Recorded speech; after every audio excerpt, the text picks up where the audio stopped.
जरा सोचो, अगर एक तितली उड़ान भरने से पहले ही डर जाए तो क्या वो कभी आसमान देख पाएगी? अगर एक बीज मिट्टी से बाहर निकलने से पहले ही हार मान ले तो क्या वो कभी पेड़ बन पाएगा?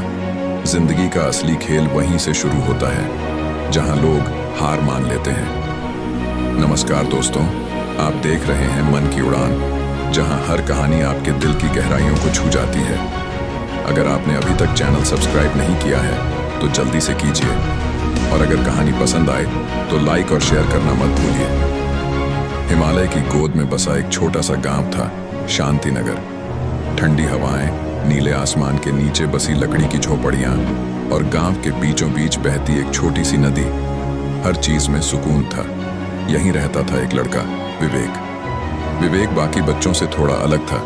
जहां गांव के लड़के कबड्डी और दौड़ में दिन रात लगे रहते, वहीं विवेक घंटों नदी किनारे बैठकर मिट्टी से चीजें बनाता, चित्र बनाता और अपने ख्यालों की दुनिया में खो जाता। गांव वाले कहते, ये तो किसी काम का नहीं, इसे खेल में भाग लेना चाहिए। इतना धीमा लड़का तो जिंदगी में कुछ नहीं कर पाएगा। धीरे धीरे विवेक के अंदर ये आवाजें घर करने लगी। उसे लगने लगा कि शायद सच में वो किसी लायक नहीं है। एक रात जब पूरा गांव गहरी नींद में सोया हुआ था, विवेक नदी किनारे बैठा रो रहा था। हवा तेज थी, आसमान में बादल थे। उसने खुद से कहा, शायद मैं गलत हूं, शायद मुझे भी वही बनना पड़ेगा जो सब चाहते हैं। तभी उसके पीछे से एक भारी आवाज आई, अगर मछली पेड़ पर चढ़ने की कोशिश करेगी तो क्या वो कभी जीत पाएगी? विवेक ने पीछे देखा। एक बुजुर्ग व्यक्ति खड़ा था, लंबे सफेद बाल, साधारण कपड़े, लेकिन चेहरे पर गहरी चमक थी। उन्होंने कहा, बेटा, हर किसी की उड़ान की दिशा अलग होती है। कुछ लोग हवा में उड़ते हैं, कुछ धरती में जड़ें जमाते हैं। जीत उसी की होती है जो अपनी दिशा पहचान लेता है। अगला दिन गांव की दौड़ प्रतियोगिता। हर बच्चा लाइन में खड़ा था, सबके चेहरे पर जोश था, और विवेक भी वहीं खड़ा था, लेकिन डर के साथ।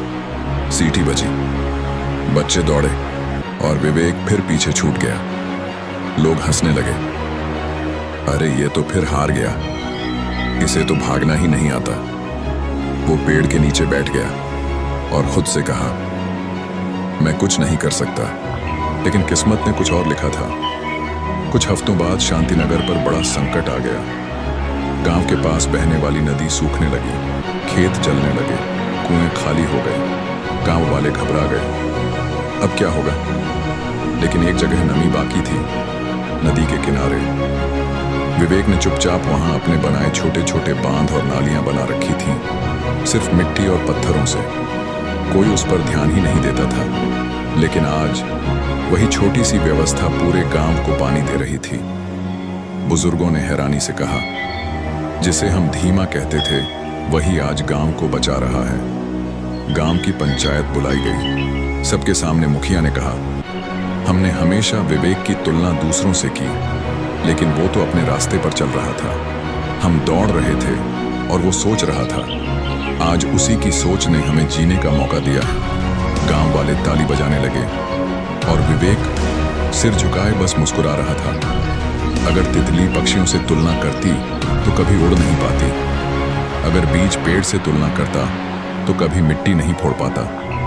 और अगर तुम दूसरों से तुलना करोगे तो कभी खुद को नहीं जान पाओगे। तुम्हारी उड़ान तुम्हारी है, तुम्हारा समय तुम्हारा है, और तुम्हारा रास्ता भी सिर्फ तुम्हारा है।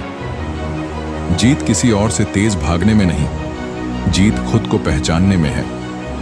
अगर ये कहानी आपके दिल को छू गई हो तो इसे अपने दोस्तों तक जरूर पहुंचाइए।